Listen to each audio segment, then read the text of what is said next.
Bonjour et bienvenue dans l'atelier Parkside. Dans l'atelier bricolage d'aujourd'hui, nous construisons une planche d'équilibre. Comme toujours, vous trouverez tout ce dont vous avez besoin dans la description de la notice de montage. Nous allons donc commencer tout de suite avec notre planche. Pour cela, nous avons choisi un magnifique chêne. Pour commencer, nous ajustons sa longueur et sa largeur et nous arrondissons les coins.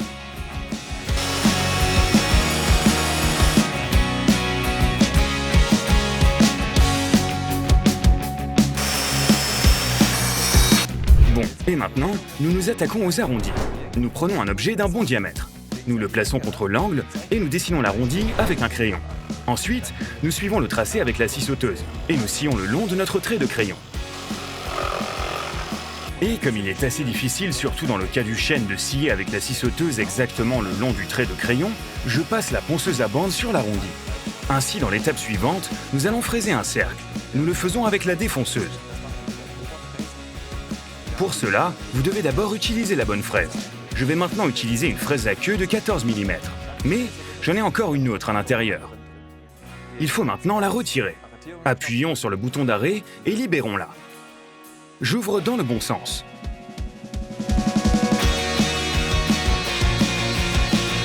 Nous allons ensuite fraiser un cercle.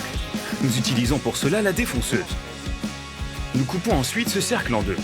Ce sont les arrondis sur lesquels nous nous équilibrerons ensuite. Il est très important de ne pas fraiser complètement à travers le matériau. Nous laissons environ 1 mm pour éviter que la partie fraisée ne sorte de la plaque. Voici la pointe du compas et nous la plaçons dans un trou pré-percé. Ainsi, nous pouvons facilement faire un tour de cercle sans avoir à tracer. J'aime bien placer 1 cm à gauche pour ma mesure réelle, afin de ne pas avoir à tracer au bout du mètre, mais sur la première ligne.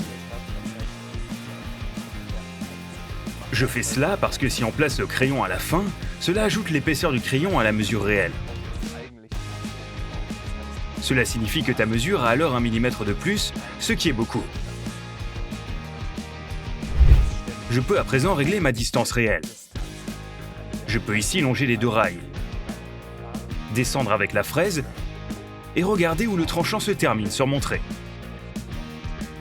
Il est bien sûr important de porter un équipement de protection, de fixer la pièce et de veiller à ce que le câble soit hors de portée.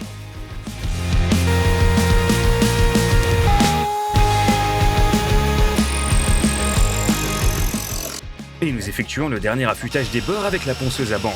Nous pouvons ainsi éliminer proprement le matériau qui dépasse. Nous devons maintenant diviser notre cercle en deux.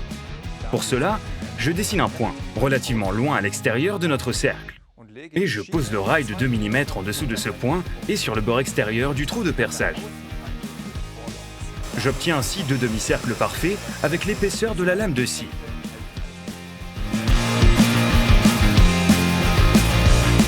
Ainsi, avec le dernier trait de scie, nous raccourcissons nos pièces de jonction. Et ensuite, bien sûr, nous devons casser tous les bords avec un poste de ponçage. En option, nous pouvons aussi réaliser un chanfrein plus épais sur la planche supérieure avec la défonceuse. Assemblons désormais toute la partie inférieure. J'ai dessiné l'emplacement des trous de perçage.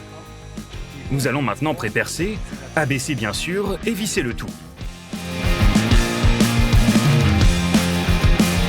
Nous prenons la partie inférieure. Nous la plaçons et nous vissons.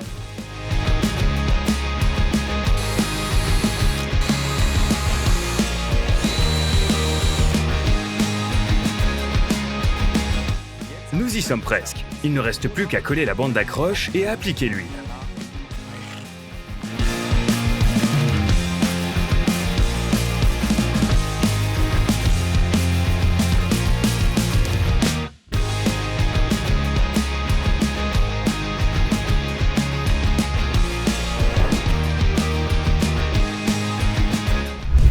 C'est vraiment bien fait. Montons alors sur la planche. Vous pouvez le faire.